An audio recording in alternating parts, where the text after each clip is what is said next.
Hello, everyone. Today's podcast guest is Stefan. So, Stefan, would you like please to introduce yourself first? Yes. Hello, my name is Stefan Ivanovic. I'm a QA tester and I'm here at TeachMeCode. Okay, please. For people that don't have a coding background and IT knowledge, QA tester, what is it? A QA tester is a person that is overlooking the code and the way that it's built, and also the final deployment. Actually, the final step before deploying the code, the project itself, and to see if everything is working as it should be. So basically, you do the quality test before, Yes.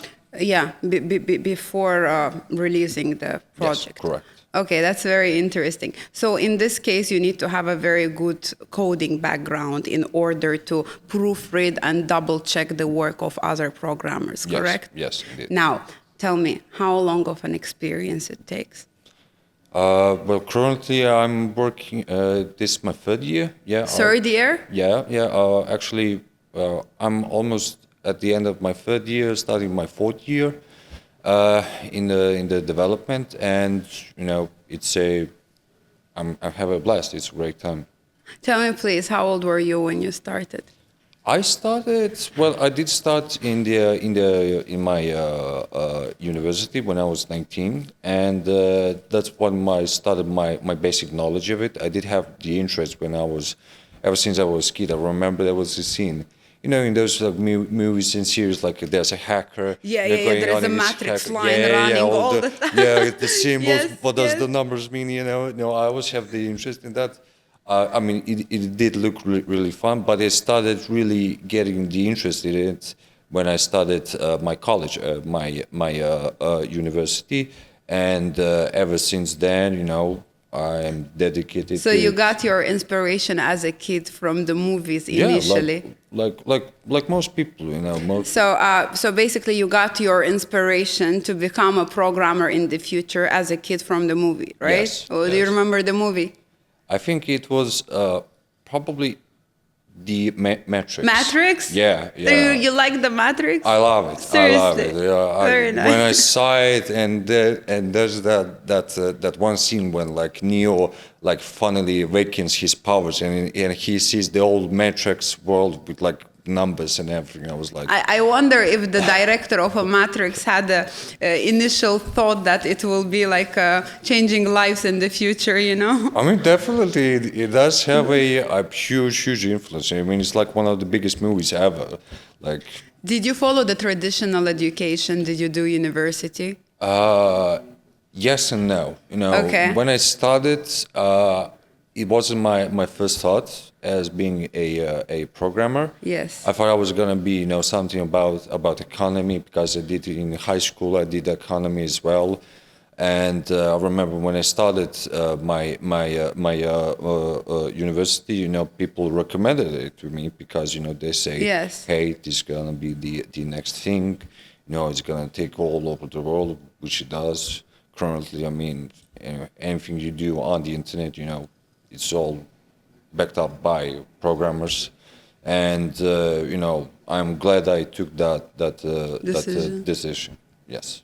That's very interesting. Mm-hmm. Tell me, please, have you ever thought of changing a career? I don't know, to become a firefighter, or like you're happy with what you? The funny thing is, remember, so during my university. By that time, my parents, they had a home for the elderly. Okay. And I helped them constantly about it. That was our family business. And I thought if it doesn't work out with programming, I'll probably inherit it and continue Yes, but luck struck. I think thanks to COVID, in a weird way. It's the first time someone thanking COVID. Yeah, because, COVID really opened my eyes. So I remember 99% of the people that have jobs, they go outside. They lost their jobs. Yeah, a lot of people, correct? But not the developers. But in the world of the programs, they just work from home. there was no change. You know, they still could have a job, Correct. and still have an opportunity for it as well. And I remember when COVID started, you know, I mean, we did still work, you know, because it is a job that takes like 24/7, and we also had all the legal documents Correct. to continue to work as well. But it was really difficult. It was really difficult, and you know, gladly nobody got sick, you know. But just the timing itself was a harsh. Yes, yeah, the timing was bad, and you know, a lot of people were scared, you know, and a lot of people, you know, Yes, lost they their were jobs. panicking. I agree with Yeah, you. It yeah. wasn't easy, but somehow here or there, I guess everyone were able to overcome this challenge, you Yes, know, and yes. later on. But again, it was a very life-changing event Yes, during yes, it this was. period when the COVID was. I won't say around. I guess it's still there. I It's mean- just it's not. Yeah. Yeah, I mean, It's not widely spread yes, anymore. yes. But yeah, I think this has shifted the whole job market more towards the remote working, flexible working hours, flexible workplaces, and etc. Right? Yes, definitely. So tell me, what is the biggest fear of a developer? Probably taking on like new tasks, like I saw the absence of internet. No. Internet disconnection. I think like if there's no internet, The then, word should stop. yeah, like I don't know, like now, I mean everybody is on their phones, everybody is there on some like gadget that they have, Yeah. and they use the internet. Like internet is, I don't know, that's gonna sound bad, but we need it now. It's an essential part of our Yes, life. yes, definitely. I completely disagree when people say that, oh, it's not important. Oh, before we used to go to coffee shops, and we still can do the same thing. Yeah. But you cannot look at the whole technology evolving around you as something Precise, bad, yes. something threatening. I believe it's everything is done, created, developed in a way to simplify the life of a human being, you know, to have an yes. accessibility to everything, Yes. in order to be able to be more creative, innovative Yes. by using all these Yes. things around you rather than fearing it. And you have infinite knowledge now.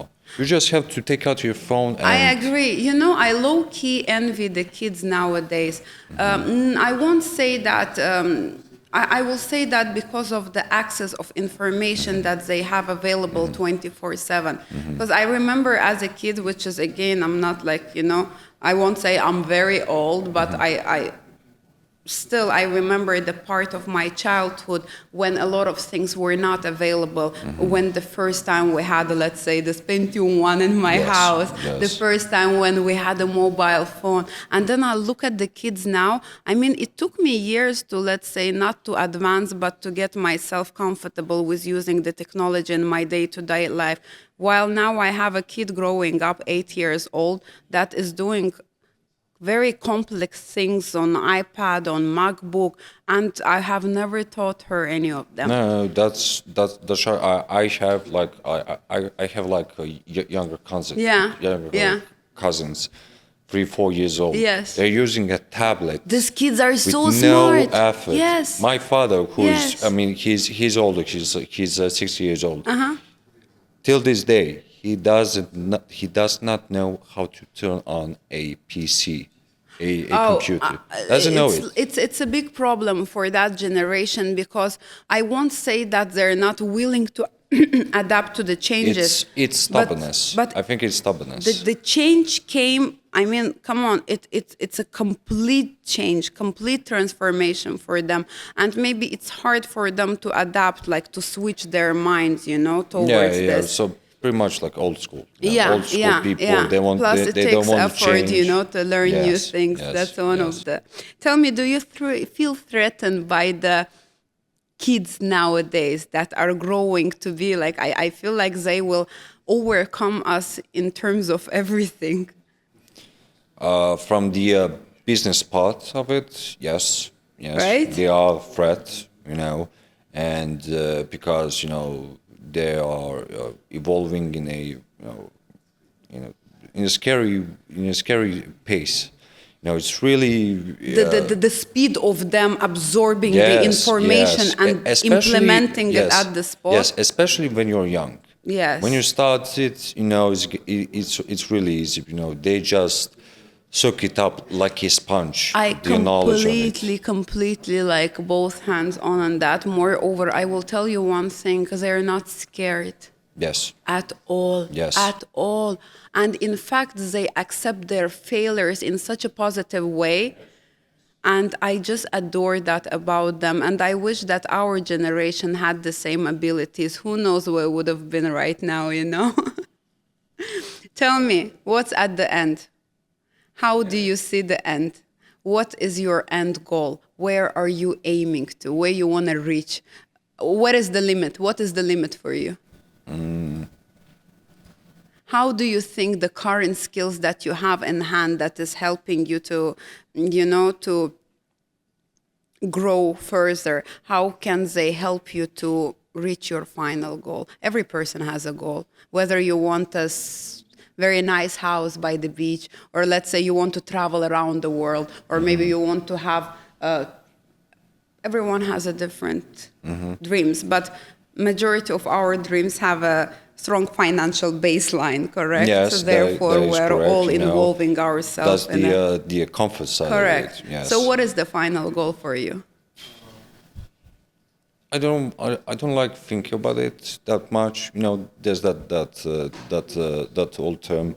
If you think about the future too much, you get more anxious about it. But if you think about the past, then you get more depressed. So try to be more at the present. You want to enjoy the current stage of life and leave the future for the future. Not entirely. I do have a plan, for the future. A certain goal. Have a wife, are you happy where you are right now? Definitely. I'm really happy right now, and I do have, I think there's like more for me to improve myself.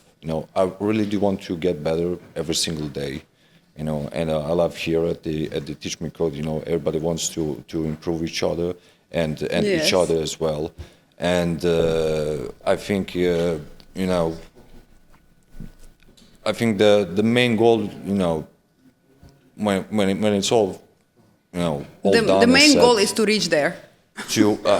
It's not to reach there, but to enjoy the process. Enjoy the process and be satisfied by it. I think that's the main goal. Tell me, please. Okay, let's go back now to TeachMeCode. Okay, I'm very interested to hear your feedback. What's your overall impression?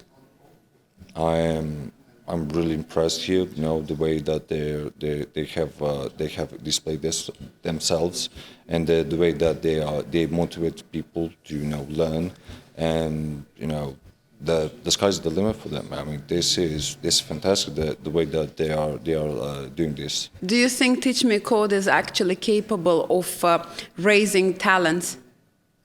Definitely. I don't even think you need talented people for them to be bigger. I think they just need, to know the right way. I think they just need people that have just a little bit of some interest, and that's it. Please tell me one thing do you think that eventually your job can be replaced by AI tool? I don't think so.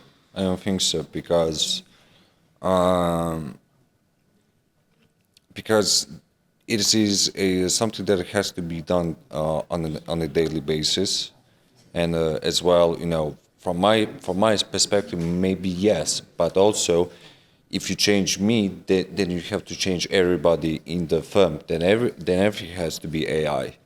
There can be just one part that's correct. Like AI, and then the other part is a human being doing. So it's hard to do merge it. the AI with the human. I do like automatic testing as well. So like by one click of button, I could do 1,000 things at once. But there's also that human factor in it.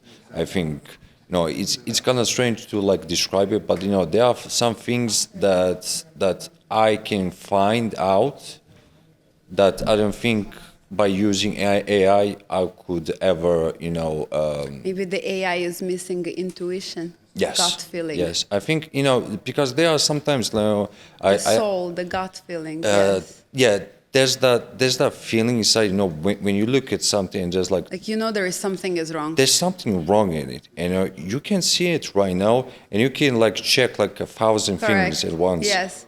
But all of a sudden, oh, there it is. So how did anything this that happen? is based on facts, based on logic, can be done through Yes, AI. yes. So, and let's say that we're segregating it, and anything that for the proofreading in your case, you need to have this intuition, the gut feeling, Yes, right? yes. I mean, like in everything you do that you do enjoy it, there has to be that gut feeling. But as a developer, do you feel threatened by the constant and the speed of a technology evolving around us? Yes and no, because in one side of it, it is scary, the way the pace it is, but at the same time, the technology by the medicine side is helping millions right now. Like new cures can be found. To like, I mean, I do hope in like, I don't know, in like 10 years by now, I do expect like there to be some form of a cure for like cancer or something like that. I mean, technology is evolving to the extent that Yes, it's very yes. widely getting spreaded around the healthcare sector as well. I'm not sure how is it in other countries, but for example, UAE has recently introduced that some of the very leading hospitals, they have introduced the robotic arm that is assisting, and in many cases is even taking over the surgery, especially when it comes to the very this micro small type of a work that it has been not proven, but obviously with the control of a surgeon, but slowly it starts, entering this sector as well. Yes. So what do you think when the future, if there is going to be any project that is involved into the saving lives, let's say, would you take a risk and join a project like that? I would only take that if it's not the main tool. I think the main tool is us. But we need it. We need it. Even To help us to optimize the time. we need the help. We need the help. God forbid if something bad happens, and in one night, there has to be like 10 surgeries. You need the help. Any form of help. Just to save people's lives. Correct. So you can deny it all you want, but sooner or later we will need to accept it. And I think the only bad message they are spreading is this will totally remove us from that. No, I don't think so. I don't think it will. I mean, at this stage, for sure, I don't think it will be replacing the people, but it would be nice to know how to use it for our own favor, to maybe optimize the timing, to be more efficient, to be more effective. Well, now I will ask you for the last thing. I would like you to pass a message to everyone around there who want to change their life, who want to learn coding, who want to, I don't know, eventually join TeachMeCode maybe. Like, as a developer, to someone who wants to take the first step into this world, what would be your message? Let's say if you're giving a message to the little Stefan in the past. To my young self. Exactly. What advice would you give them? Have no fear. Have no fear. Have no fear, except that you have flaws, that you are not perfect, and have patience. Yeah, that's it. Thank you so much. I really appreciate your time. It was very interesting conversation. I really enjoyed it. And I hope seeing you in the next episode you as as well. well. Yeah. All the best. And I want to give you a small compliment on behalf of TeachMeCode. This is basically the example and the whole box of the welcome kits that we give to our students. And I want you to have it as a memory as well. Thank you. Thank you so much. And see you soon. Bye. Bye.